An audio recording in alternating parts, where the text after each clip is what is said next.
বোনের মাথার উপরে হাত দিয়ে রেখেছে। বিল্ডিং এর চাপায় পড়ে বোনের মাথা মগজ যেন গিলুগুলো যেন বের হয়ে না যায়। যন্ত্রণা সহ্য করতে না পেরে মা সন্তানকে প্রসব করে দিয়েছে। মা দুনিয়া থেকে বিদায় নিয়ে চলে গেছে, সন্তান জীবিত অবস্থায় আছে। আল্লাহ বোঝায় দিয়েছে, গোলাম আয় আমি আল্লাহর দিকে চলে আয়। সামনের দিনে আপনি আসবেন না মানে ঘাড় ধরে আপনাকে মসজিদের দিকে আনবে। ওই ঘাড় ধরে মসজিদে আনার আগেই স্বেচ্ছায় নামাজি হয়ে যান। যিনি আমাকে আপনাকে কবুল করবেন তিনি কে? স্বেচ্ছায় আল্লাহর দিনের দিকে আসে।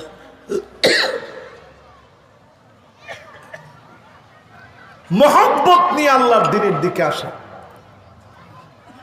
4:17 কত লোক ঘুমায় ছিল, কত লোক নানা রকমের ড্যান্স ক্লাবে গিয়ে নানা রকমের অন্যায় মেতেছিল, কত লোক আল্লাহর জন্য সিজদা দিয়ে সেজদা অবনত হয়েছিল। কিন্তু যখন মালিকের ফরমান হয়ে গেল, ওয়াত্তাকু ফিতনাতাল লা তুসিবান্নাল্লাযীনা যালামু মিনকুম খাসসা ওয়া'লামু আন্নাল্লাহা শাদীদুল ইকাব।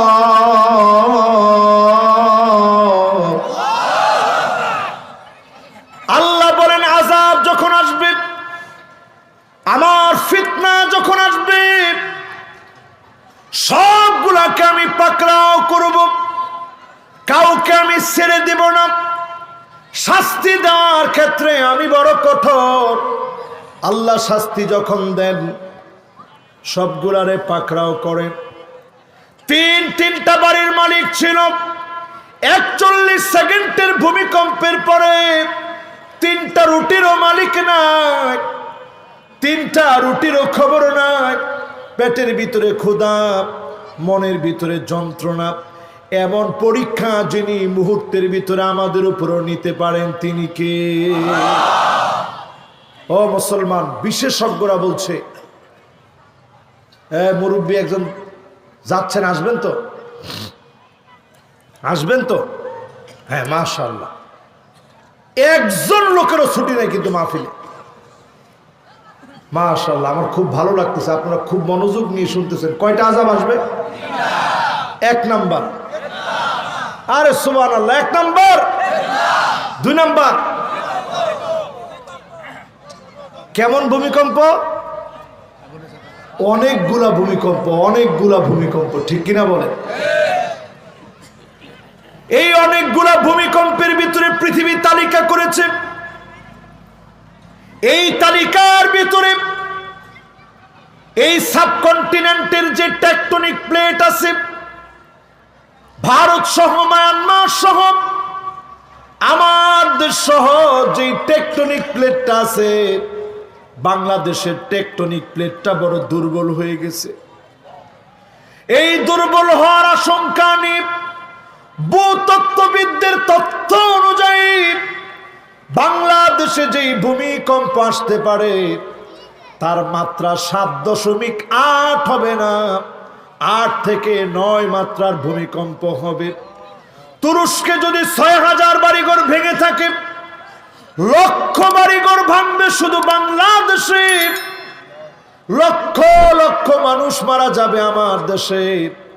কিন্তু প্রতিনিয়ত আমি যখন হিসাব মিলাই, আমি দেখি ফজরের সময় আল্লাহর গোলামেরা ফজরের নামাজে যখন আল্লাহু আকবার বলে দাঁড়ায় যায়, ওই গোলামদের আল্লাহু আকবার বলার দরুন, নামাজের দরুন আবার টেকটনিক প্লেটটাকে যিনি সোজা বানায়া দিয়া গোলামদেরকে মাফ করে দেন তিনি কে?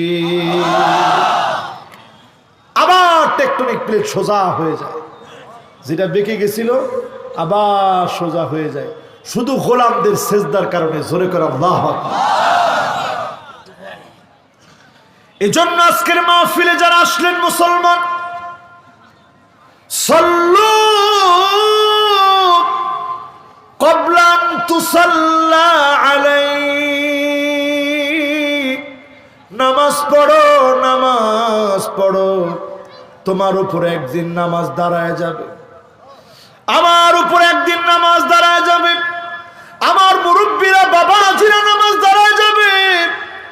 ফজর, যোহর, আসর, মাগরিব, এশা, জুমা, ঈদের নামাজ সব ইমামের পিছনে আপনি দাঁড়িয়েছেন। একদিন ইমামের সামনে আপনাকে শোয়া দিবে। ইমামের সামনে যেদিন আপনি শুয়ে যাবেন, আর কোনো দিনের জন্য নামাজ পড়তে পারবেন না। এই সময়টা আসার আগে আজকে নিয়ত করে ফেলে, ভয়াবহ আযাব আসার আগে, এই ভয়াবহ 2023-এ মোকাবেলা করার মতো কোনো শক্তি আপনার আমার নাই। শুধু গোলামের গোলামি প্রকাশ করে নত হয়ে যান। যিনি আযাব গজব উঠায় নিবেন তিনি কে? আপনি মনে করেন না যে বাংলাদেশে আল্লাহ ধরবে না, কারণ মুসলমানদের উপরে আযাব আসবে। রাসূল বলে গেছেন নিজে, লাইসা আলাইহা আযাবুন ফিল আখিরা, আখিরাতে তার আযাব হবে না, তার আযাব হবে দুনিয়ায়। কথাটা কি আমার? রাসূল বলছেন, রাসূল বলছেন।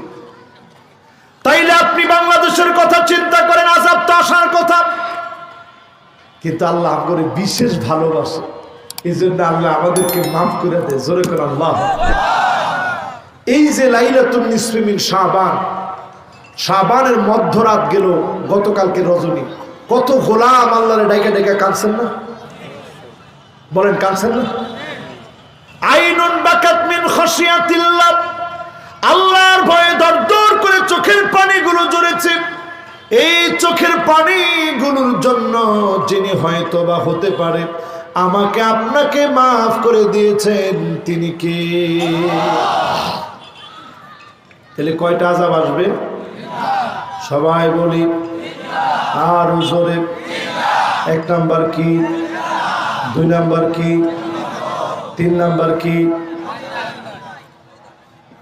3 নাম্বার কি? 3 নাম্বার বলিনি, 3 নাম্বারটা শুনে নিবা। মাশাআল্লাহ, শুনবেন? 3 নম্বরে আল কাতল, জায়গায় জায়গায় হত্যা হবে, জায়গায় জায়গায় মুসলমানকে মারা হবে। এখনো শুরু হয় না, কিছুদিন পর পুরাপুরি শুরু হয়ে যাবে। কি কর হয়েছে? হবে না? আমরা কিরকম ভালো মানুষ, আমরা এই কথা বলি, খেলা হবে। বুঝেন? বলেন এই কথা, আপনারাও এই কথা সমর্থন করেন নাকি? এটা যেই বলুক না কেন, যদি আপনি উস্কানি দিয়ে দেন যে হ্যাঁ মার, আমি আছি, তো এক একটা মার যে মানুষের গায়ে পড়লো, আল্লাহর আদালতে আপনি জবাব দিতে পারবেন না, ঠিক কিনা?